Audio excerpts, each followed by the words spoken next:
If we don't have danger given, then we'll invent it for the game.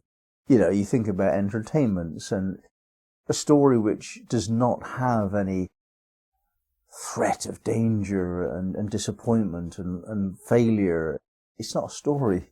We create entertainments out of this risk, fictional risk of things going wrong. And we live our lives in that way. Most people have a very dramatic life, unnecessarily dramatic, or unnecessarily boring. That's the other side of the coin.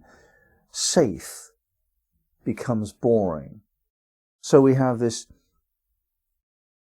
sense of operating within that which is safe and boring on the one hand, and that which is exciting and fun but dangerous on the other. And we have to live somewhere in that range. Each of us will have our own place of being within that, and each of us will change that as we get older in life. We tend towards a little bit less adventurousness as we get older.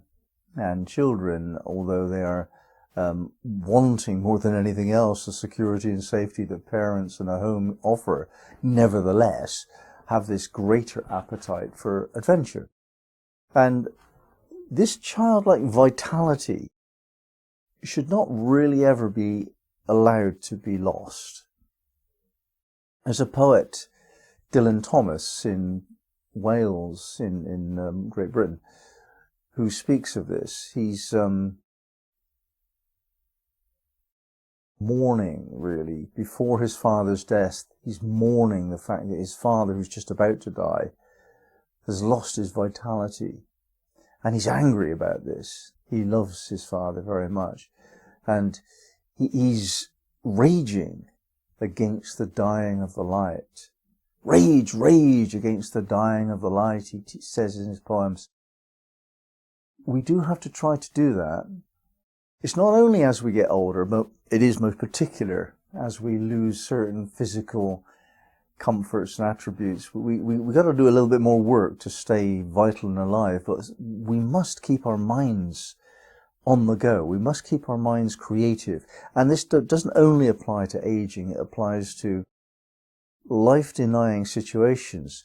We do, all of us, get caught up. And we get caught up in a job that looked okay, but turns out not to be so. We get caught up in a relationship that looked okay and promising, but turns out not to be so. We think parenting is really a great idea until we find that there's a downside to it as well.